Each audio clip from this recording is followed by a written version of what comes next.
Hello. Let's hope we don't get throttled today. Um, a beautiful day out, summer, May, finally turned warm. Today I want to talk about the fabulously complex or easy aspect to composing anything, to collaborating, to having a voice, to making a statement, to being obsessed, to having creative OCD, to not accepting the world as it is, to accept the world as it is.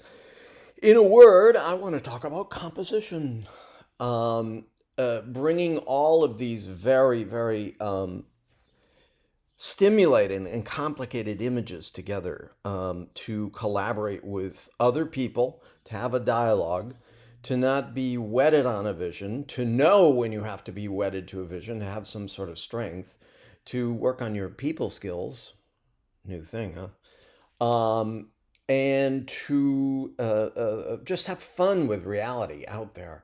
I've been reading a great book on what's it called? Futures, as I said, Future Histories, which is on how things internet, things technology have been considered in certain epochs through history, such as the forming and definition of policing from City Island in London in the mid 18th century, when unloading the boats, the workers would start taking things from the boats after the English companies had started exploiting the colonies. Then they'd get them to England, and then the working class stevedores, or whatever they're called, would start taking it. So they had police patrol this island, the police state, modern police state, and simultaneously not only define but also enforce. Define what policing is on top of enforcing. Two, read about this Maori tribe in the Northern Island trying to, for 150 years, protect protect a river from the Western concept of exploitation and ownership by wishing to define the river as a person, therefore it cannot be owned. Very unique idea. 150 years of chipping it away at Western jurisprudence to say this is an entity, it's a being, it should not, could not, would not be exploited. These are ideas that come to fore. So one of the ideas is that the internet is a natural resource now. It's a public space. It belongs to everyone. There's intellectual property, but there's also we are going to see the films, The Future of Work and Death, and kind of look at the hubris of technology.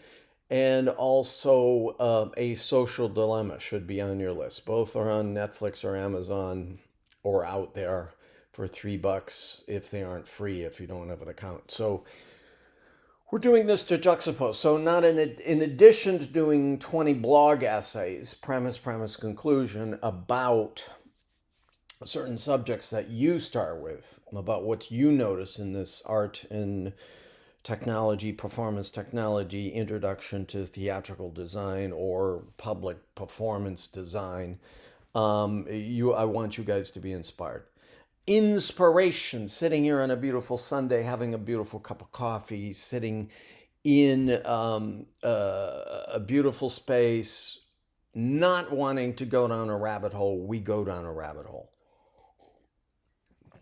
Now, there's a very kind of important concept not to get lost, to think and reflect, but then to act. I'm a person who deeply believes in action. Ethics, morality have to happen at a certain point, even in academia, with a structure to which I use the ubiquitous IKEA cooking timer. I set this in order not to fall down rabbit holes when I go to the complete and beautiful world, subterranean world of this river, which is not to be owned, apart from what Jeff Bezos says, and Zuckerberg, but to be shared equally as a public space. It is an entity unto itself. It is called the internet. Let's go down this underground river and try and understand, come up and try and understand what we're taking to our collaborators,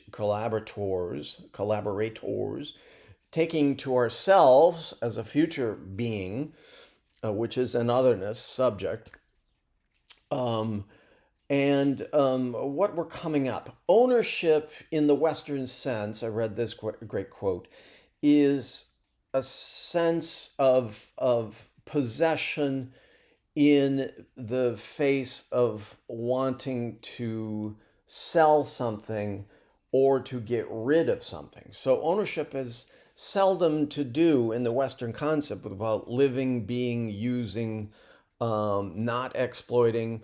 There's this sense with ownership, such as owning items, owning intellectual property, and all of that, that ownership implies getting rid of for usually for an exchange, barter, money, Bitcoin, whatever.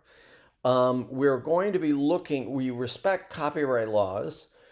We try to understand our context. The piece on Lear Earl I'm doing now is free of a fee. There are certain laws guarding images. There's are ways of transforming, but there are ways of being inspired and seeing certain things apart from ownership. I remember when the earthquake hit Assisi, I went before the earthquake, I went after. Supposedly, a large Japanese corporation restored the Giotto frescoes from in the cathedral, the clerestory or the antechamber. I don't know the definition, and therefore, oh fuck.